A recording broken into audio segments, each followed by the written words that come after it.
खुदावंद यीशु अल मसीह के बाबरकत नाम में आप सबको सलाम मेरी तरफ से और न्यू होप क्रिश्चियन मिनिस्ट्री की तरफ से तमाम मसीह बहनों भाइयों को और यूट्यूब देखने वालों को मैं खुशामदीद कहता हूँ।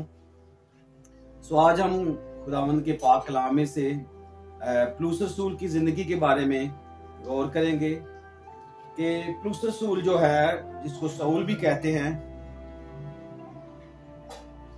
उसके किरदार के बारे में कि उसका किरदार कैसा था।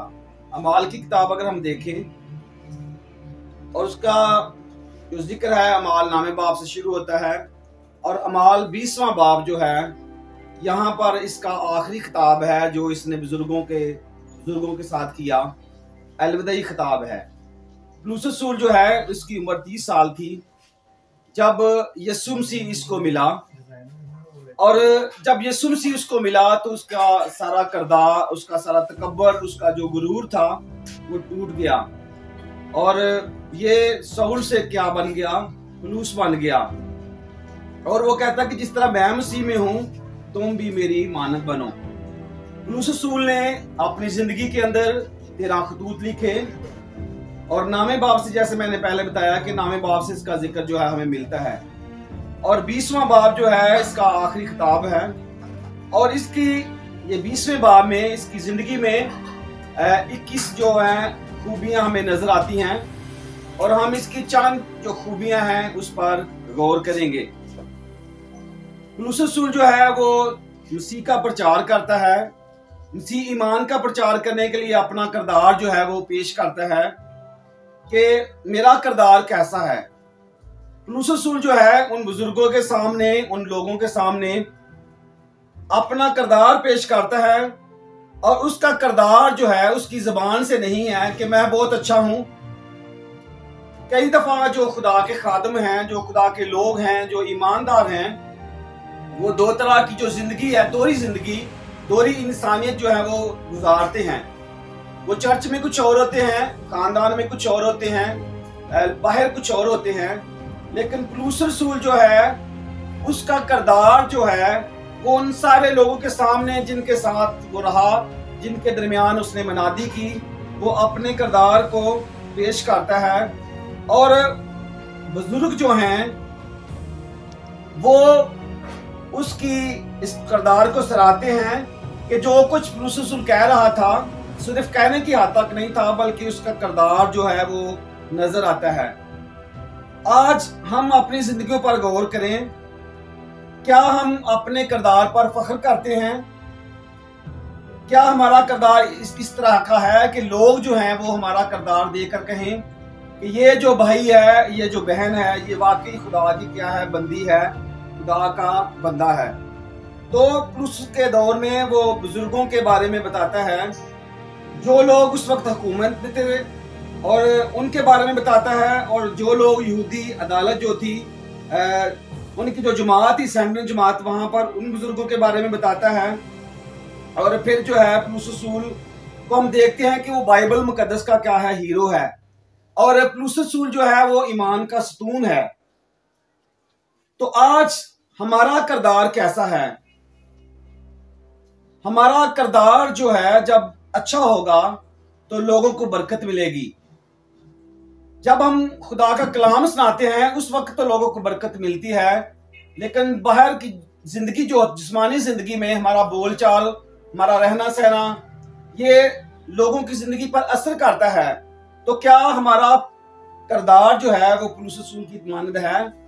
अगर हम दोहरी जिंदगी गुजारते हैं, पुरानी इंसानियत भी हमारी जिंदगी के अंदर है, नई इंसानियत भी है, तो लोगों को खुदा के कलाम के वसीले से बरकत नहीं मिलेगी। और फिर वो जो है दूसरी जो बात वो करता है, इससे पहले किरदार के बारे में जब हम बात कर रहे हैं, वो सिफरस की जिंदगी के बारे में देखता है कि जब लोग यहूदी जो हैं जब उसको मार रहे हैं, पत्थर मार रहे हैं, उसको लहूलुहान कर रहे हैं, तो पौलुस रसूल जो है उन लोगों के कपड़े पकड़े हुए खड़ा था दूर, और वो देख रहा था कि स्टीफनस जो है उन लोगों के लिए दुआएं खैर कर रहा है, उनके लिए बरकत चाह रहा है। उसने ये नहीं कहा कि खुदा आसमान से इनके लिए आग नाजिल कर दे, बल्कि वो कह रहा है कि आसमान की तरफ उसने अपनी आंखें उठाई लोग उसको पत्थर मार रहे हैं, लहू लुहान कर रहे हैं, और वो यीशु मसीह का शागिर्द जो है वो उनके लिए कह रहा है, दुआए खैर कर रहा है कि यीशु मसीह इनको क्या कर, माफ कर। उसका किरदार पौलुस रसूल की जिंदगी में उसने उसको इतना मुतासिर किया और वो इसकी गवाही देता है। तो दूसरी जो बात है वो है फरोतन होना। और फरोतन जो है ये फारसी जुबान का लफ्ज है। फरोतन का मतलब है हलीम होना। फरोग जो है इसका मतलब है हलीम, और तन का मतलब है जिस्म। जब हम फरोतन होते हैं, हम खुदा के सामने झुक जाते हैं, हमारी जिंदगी से, जैसे पौलुस रसूल की जिंदगी से उसका जो गुरूर था, उसका तकब्बर जो था, जो अपने आप को समझता था कि मैं शरीयत पर अमल करता हूँ, मैं शरीयत का उस्ताद हूँ, लेकिन जब यीशु मसीह उसको मिला तो उसकी जिंदगी से जो गुरूर था, जो तकब्बर था, वो सारा क्या हो गया, खत्म हो गया।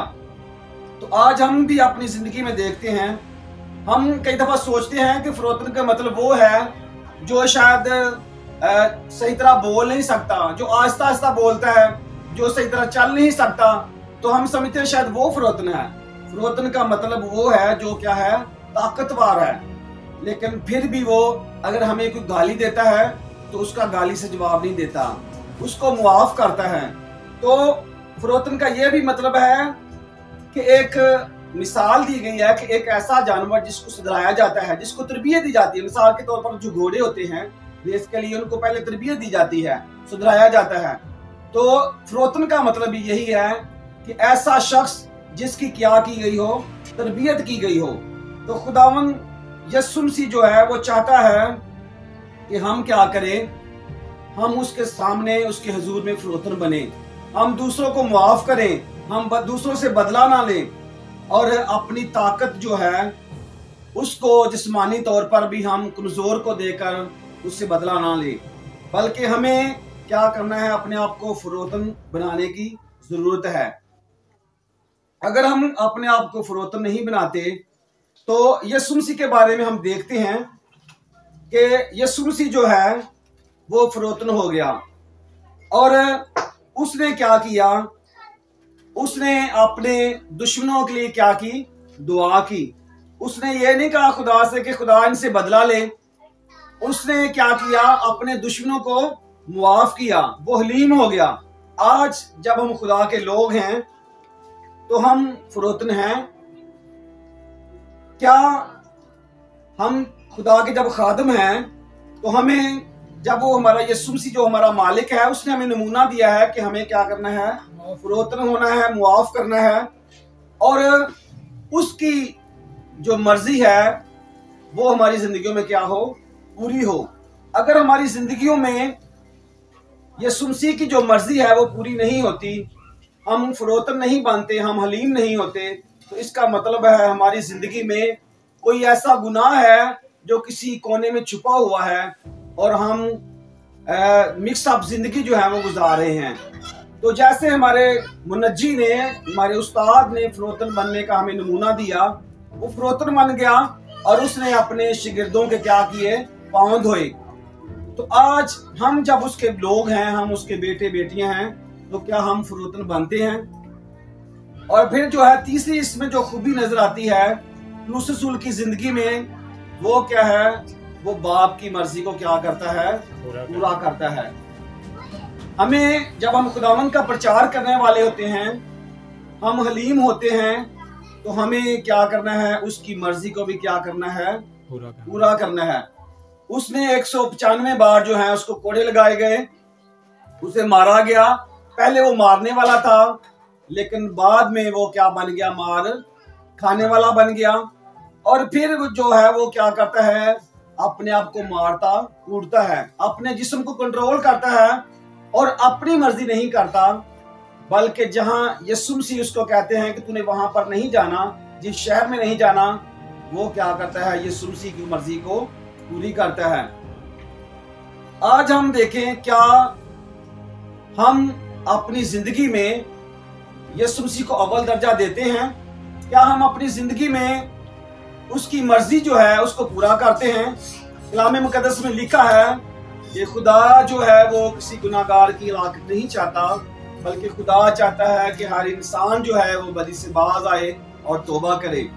बाइबल मुकद्दस में, पुराने अहदनामा में हमें जिक्र मिलता है कि बिलाम जो है वो अपनी कौम पर लानत करने के लिए जब जाता है, खुदा उसको मना करता है, लेकिन वो दौलत के लालच की हबस उसके अंदर होती है और वो खुदा की मर्जी को क्या नहीं करता, पूरी नहीं करता। वो लालच में आ जाता है और वो अपनी कौम पर लानत करने के लिए क्या करता है, चला जाता है। और फिर जब हम खुदावन की मर्जी को पूरा नहीं करते तो हमें क्या होता है, हम नुकसान उठाते हैं। आज हम अपनी जिंदगी पर गौर करें, क्या हम उसकी मर्जी पूरी करते हैं? और उसकी मर्जी ये है कि हर इंसान जो है वो गुनाह से बाज आए और तौबा करे। और फिर जो चौथी खूबी है वो क्या है, तरस खाना। लिखा है बाइबल मुकद्दस में कि यीशु मसीह को भीड़ पर क्या आया, तरस आया।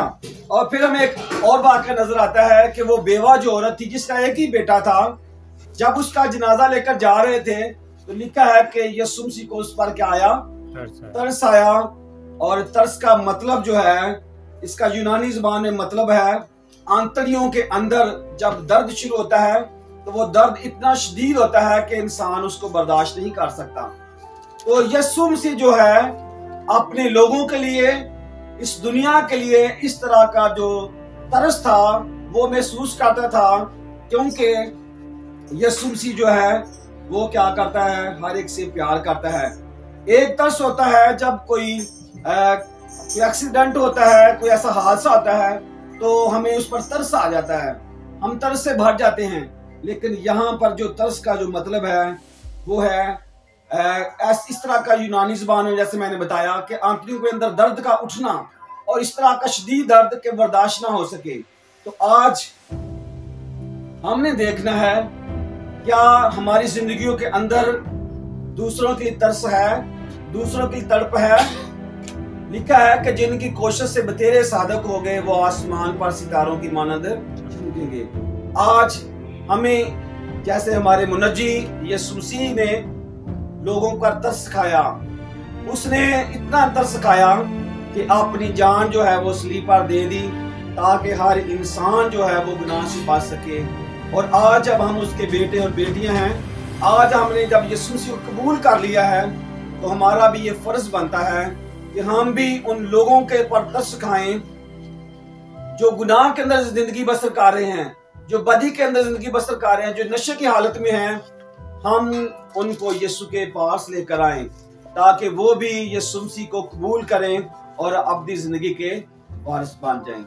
आज हमने जो 4 खूबियों पर पौलुस रसूल की जिंदगी में थी, जब उन पर गौर किया, क्या इन 4 खूबियों में से जो मैंने अभी आपके सामने रखी है, क्या हमारी जिंदगियों में कोई ऐसी खूबी है?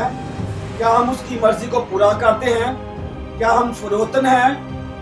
या क्या हमारा किरदार जो है वो दूसरों के सामने कैसा है?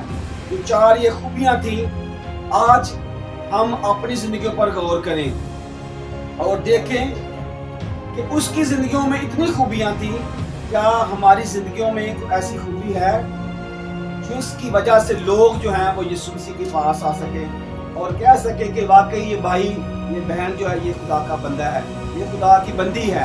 आए, आंखें बंद करें और दुआ करें। खुदा कदूस, तेरा शुक्र अदा करता हूँ इस वक्त के लिए कि तू हमारा खालिक और मालिक है। आसमान और जमीन और सारी मखलूक तेरी है, सारे ज़माने, सारी सदियां खुदा तेरी हैं। तू जो अल्फा है, अमेगा है, तू जो इब्तिदा इंतहा है, तू जो कल आज बल्कि अब तक यकसा है। तेरा शुक्र करते हैं मेरे बेटे यीशु मसीह के लिए जो खुदा का कलमा है, खुदा का कदूस है, तेरी शुक्रगुजारी करते हैं। खुदावंद आज के तेरे इस कलाम के लिए, तेरे बंदे पौलुस रसूल के लिए जो बाइबल मुकद्दस का हीरो है, इसका किरदार हमारे सामने है। ऐ खुदा आज बख्श दे कि हम भी तेरे हुजूर में फरोतन हों। हमारा किरदार जिस तरह का तू चाहता है हम भी पाक बने, क्योंकि तूने फरमाया है कि जिस तरह मैं पाक हूँ तुम भी पाक बनो। रूहुल कुद्स पाक खुदा तेरा शुक्र करते हैं इस न्यू होप मिनिस्ट्री के लिए जिसके वसीले से लोग बरकत पाते हैं, तेरे नाम को इज्जत और जलाल मिल सके, यीशु मसीह के नाम में, आमीन।